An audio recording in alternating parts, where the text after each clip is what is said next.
The final act for today, or a final panel discussion, I should say, is the next generation perspective, ThaaiNilam, Nilam, critical analysis and discussion of the documentary film. And a lot of people in the chat, we've been observing the chat throughout the day. And many of you guys have been asking the question, what are the next steps? Where is the action plan? And there's a lot of talking going on, which is great, knowledge, information sharing, etc. But it is equally as important to act upon these action items so that we can make a meaningful difference. And a lot of people, not just the panelists, but also the keynote speaker and also our other guests have been highlighting the importance of bringing the youth into this conversation, into the struggle to advance forward. And so without further ado, it is my distinguished pleasure and privilege to welcome Jaya Deepthana Premaratnam, also known as Deepthi, a third-year medical student from London, currently intercalating in MSc Global Public Health and Policy, and she's been volunteering with TILE, the Tamil Institute for Leadership Excellence, since summer of 2020, and has completed the Tamil History and Heritage in Ulam workshop. And so she'll be moderating the youth panel. So over to you, Deepthi. Hello. Thank you, Abhirami, and good evening, everyone. Ellarkum vanakkam.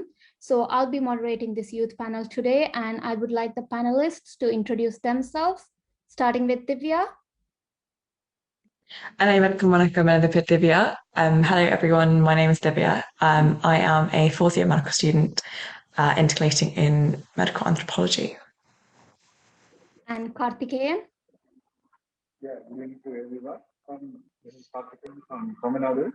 I'm doing MPhil in Madras University. I'm also a student activist in Chennai. Thank you, Thivyaa and Kaarthikeyan.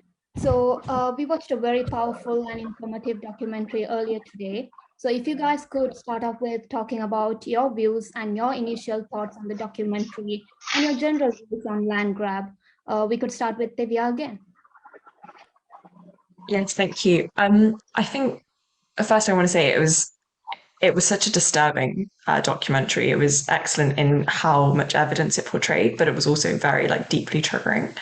And I think what really struck me was the fact that this is a silent continuation of the genocide and one that we don't hear about, or ones that, the evidence that was portrayed, usually clips that you would see on WhatsApp or see you would hear about through word of mouth, but it's very different when you see it as a documentary put together.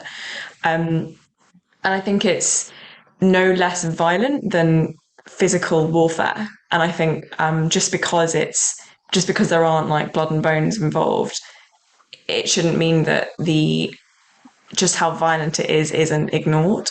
So I think it's really important that we push this documentary and ensure that it goes far and wide, because it is, like many of the panelists have mentioned before, it is land grab is the form of internal colonization, right? And so, yeah, it's just really, really important that we don't lose hope, and that we continue to push it. Definitely. It is very important that we act on it, and it just doesn't stop with today where we just talk about it, but our actions are also important. And Kaarthikeyan, if you could share your views on the documentary. Yeah, thank you. I will start with a quote that Yadumore Yavaram Keli in Tamil.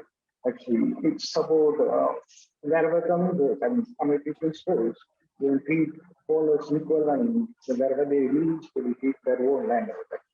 So we need to speak to the whole world that how coming people live with their neighbors or in the nation, wherever they go. But content to this documentary, it's not about one of touching. It's several of peoples in the same community lands, and as well as one after the 2009. So how Tamil Nadu and Tamil peoples have emerged to an activities, in the politics, to see the Tamil Nadu government and the Indian Union governments. So how it's lost the faith in the peoples of Tamil and Tamil region. So both you should leave that. And the concern to this from political and geopolitical views of Sri Lanka is how important is India. Is that where North and East provinces, where peoples of Tamil and Tamilian has a bonding link and motherland of Tamil, then Indian government lost the control in Sri Lanka because in the recent activities you can see how China is involving in Sri Lankan government and how they economically tracking the government through Chinese lobby. And then you can see that so when China made a port and infrastructure development in Amadota and Colombo, then Indian government has lost the control in some of the port city in Sri Lanka. And also you can see the in the last year about the moratorium delay of Indian government to Sri Lankan government was delayed for last 5 months actually. But China can given 500 millions to additionally to Sri Lankan government to develop the infrastructure and other pandemic periods. So this is what I mean. India lacking the opportunity to develop a good relationship with Sri Lanka, then it's directly affecting the Tamil people who is living in the north and eastern provinces. So we should see as a geopolitics, there is a lot of relationship, and then the document speaks more about this section. So it should be propaganda to all the peoples of Tamil Nadu about to how it is happening and what is the recent activities happening in the Sri Lanka. So this is not just numbers, but it's a real livelihood of Tamil people's own land actually. Yeah, definitely, Kaarthikeyan. Thank you for sharing that with us. As you're from Tamil Nadu yourself, you would have a deep understanding of it than any of us here. Coming back to the documentary, we noticed that one of the speakers in the documentary said the military has been specifically occupying areas of symbolic importance. Also, they have been placing Buddha statues and viharas in places where there are no Buddhists live. This is definitely to erase our identity. It is being done deliberately to erase our identity. What are your views on this? Either of you can talk about it. Thivyaa? Yeah. I think for me, when I think about my identity as a Tamil, I very much think about my homeland. I think about where my parents lived, the houses back at home. So the idea that those places would now be filled with military personnel and that I would no longer have a home back in my homeland to call my home, it just makes me question like how that is like an extension of the erasure, like you said, of our identity, right? And it's honestly like so worrying to think like in a few generations, if there's nowhere that we can go back to call our homeland, like what do we have? I know we're already stateless as it is, but it just makes the situation a lot more worse. And I think also what really strikes me is the fact that, for example, like I didn't realize that there was this 1-to-2 ratio in Mullaitivu of one soldier of one army person to 2 civilians. That is so extreme, I think. And I'm just thinking like the psychological impact of that is, I can't even imagine. First of all, like these people must be so traumatized by the war that was only, up until 2009. And then the idea that even still, you'd still be surrounded by people who would remind you of the horrific events of the war. And not just that, but also like threaten you. Like in the documentary, there was a woman who was mentioning how they had been displaced and then they came back and they came back to their land, and the military personnel they beat up her husband and then were like threatening and assaulting her as well. And that's just, a continuation of the violence towards Tamil people. So I think there is a lot of trauma that that continues despite the end of the war, in 2009. I think that's something that we definitely need to highlight, because often when we talk about Sri Lanka's civil war, we say, on the media, for example, often says, it ended in 2009, things are fine after that. But actually, obviously, this documentary really clearly illustrates that the just how traumatizing it is, and just the continuation of the ethnic cleansing and the cultural vandalism that continues. And I don't see any kind of psychological support be provided to the civilians back at home. I think that's just so important, and it just goes to show how much the government does not take the Tamils' welfare or human rights into account. Definitely, the mental health of people still living there when areas that they live in are still being occupied by military after the war definitely adds on to the post-traumatic stress that they're already facing. We've seen a PTSD in like our parents and our relatives who come here and are living here after the war. So we can only imagine how much it is a strain on the mental health of people still living there. And definitely, Yeah, absolutely. And also, when you take someone's livelihood away, that's actually not very different to taking away someone's life, because this is a way of life they've known for centuries. And particularly like the land is, that's land that we've had, like our ancestors have had for thousands of years. So suddenly for this new forestation law to be in place to steal to steal our land, and then essentially like remove someone of their livelihood is just so violent. Like, what do these people then do if the military is the one who you get milk from, or get your yogurts from, or go to get bricks from? Like, if it's like the military is literally running the entire, I mean, that is what it is, isn't it? The military is running the entire country, and what happens to the livelihoods of people? Definitely. Thank you for sharing that with us, Thivyaa.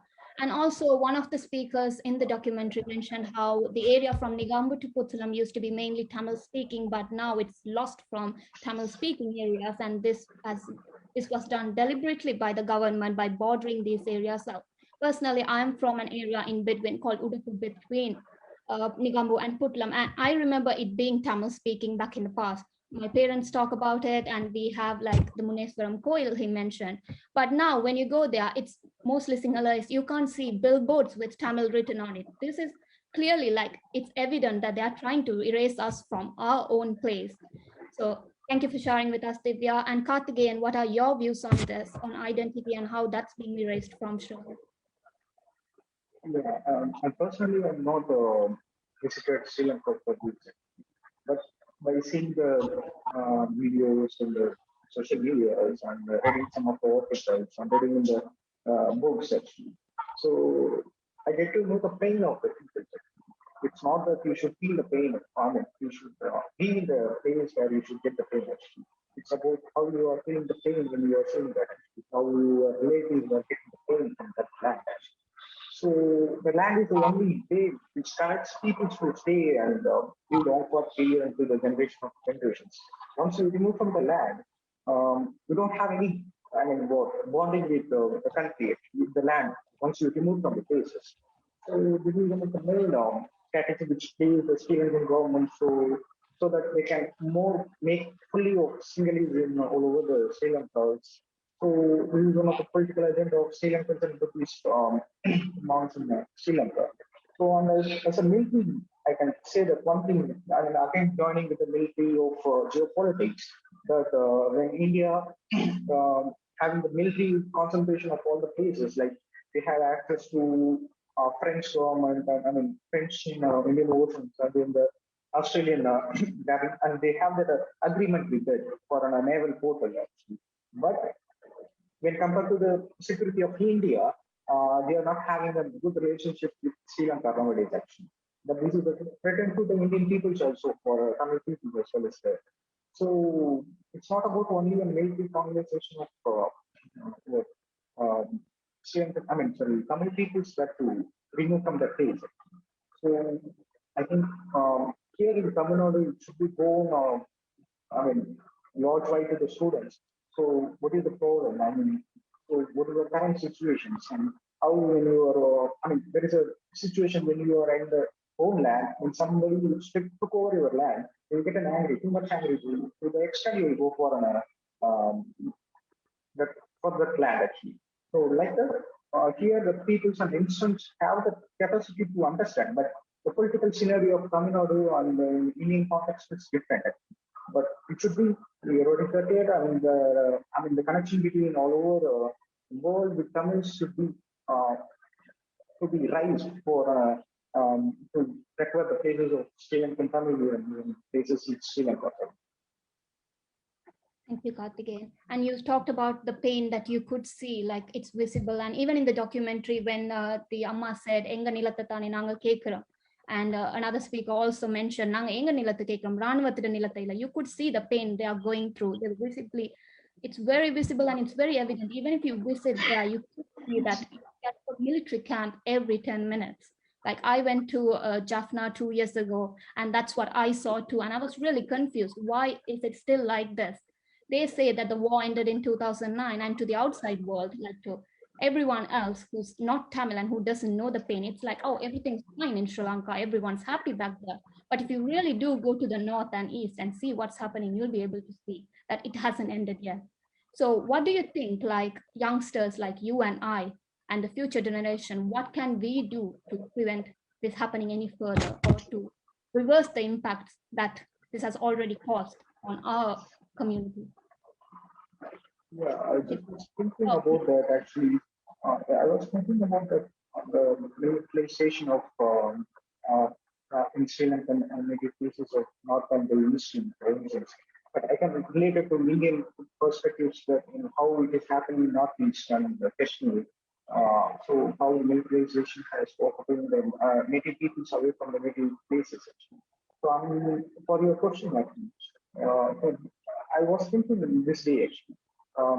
So we can have an multi-versatility, like your diaspora for a student and youngsters all over from the places from where migrated or in the native places of Sri Lanka and Tamil. So there has been a diaspora, so we can have a continuous discussion and debate on what is the thing we need to do for our future. So I mean, then I was thinking about when I was discussing with my friend how the Olympics they have refugees in the country, like they represent it. I'm sorry to interrupt you. Could you get a bit closer to the microphone? Yeah. Yeah, sorry. So I was thinking when I discussed with my friends today, actually, I was thinking, so how a refugee has participated in Olympics, that so we can have so many countries, stateless nations around the world have more than 88 around. So what is the link between them actually? I was thinking today early morning, the discussion was going on that. How we are going to link. It's not about only the, I mean, we Tamils have the problems. So over the world, we have the problem. So how we are going to link the peoples, those who are suffering and those who are those who need a liberation from the colonizations or what something is happening to the land. So, but I think there is a platform that we can unite all over the world, like our peoples and students. I mean, students and youngsters have a platform to engage activities. From the activities, we can share the knowledge and ideas. So I think this is one of my plan. Definitely, like with unity, we'll have a better power. Like we would be able to broadcast what we actually want to do. Like, and obviously, like webinars like this, like webinars bring us a lot closer because like everyone from like every part of the world would be able to share our ideas. We were able to connect with Kaarthikeyan today because of webinar, and like definitely doing more of this would help as well. Thivyaa, what do you think we youngsters should do? Thank you for that question. I think it's such an important question as well. I think as diaspora Tamils, we have such a wealth of resources and opportunities available to us because we are far and widespread across the world and we have the access to go to university and study a range of different courses, right? And I think once we are at those institutions, I think it's really important that we equip ourselves with the language and like the terminology. So things like appropriation, expropriation, what these terms mean, internal colonization, these words, and then use that, like educate ourselves and then plug that into the articles that we write, the essays that we write for university, and literally like get it into like public knowledge. And I think earlier the artist Jean de Paul also mentioned like the importance of having conversations. So the importance of talking to your non-Tamil friends about, and sometimes even to your Tamil friends who have grown up in a way where they don't know very much about what's happened back at home. The importance of communicating, and that I think is one avenue. I think the second avenue is, I think we shouldn't rely on Instagram. I think right now, I know a wealth of information is on Instagram, but because of the shadow banning issues and because of the how much it censors. I feel like when we document a lot of it on Instagram, it's so likely to be deleted. Whereas if we work towards documenting it on paper or on, through essays, through actual research, or through museum. Like I visited Berlin recently, and I went to the Jewish Holocaust Museum, and it just documents it to a different level, and it validates it to a different level as well. I think when we have something like that on paper that you can visit, that other people can relate to and understand, it goes further. And so things like a documentary very much documents that in a visual form, right? And it's so like emotionally engaging as well, that it's different to reading an article or just swiping past a post on Instagram. So I think those are the forms that we need to utilize. But I think first and foremost, it's so important that as youngsters, we like tap into what it means to be Tamil and embrace the language, and like even just have conversations with our parents about what it was like for them growing up and what their memories are. Because I think once that generation goes, we are not going to have anybody to ask, and because like the documentary illustrates, like even the Tamil areas are being changed, like the names are being changed. And if that becomes Sinhalese, then, in 50 years' time, where are you going to go back to, like if Jaffna doesn't exist, or if, all these places don't exist? So I think it's important that we first of all, like connect to our parents' heritage and like document that, understand that, write that down, and then tell that to our children, to our partners, whoever they may be, and then also tell it to the outside world. And I just also want to mention, like, there was this one clip of the little kids, the boys, who they were singing Amikarane Vimana Padiye Nilatta Vitta Velila Pongada.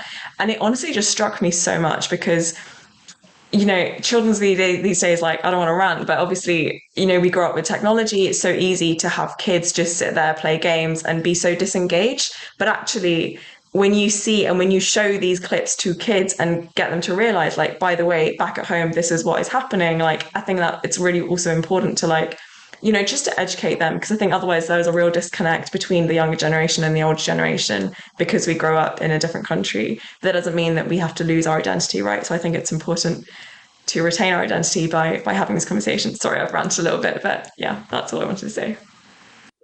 Very important ideas, like in the last few minutes, and both of you, Kaarthikeyan and Thivyaa, thank you for sharing your views and your ideas with us. That was very important, and thank you for having us. Thank you for giving us Thank a platform. You. Thanks very much. And I would like to hand over back to Abhirami now. Thank you so much. Thank you.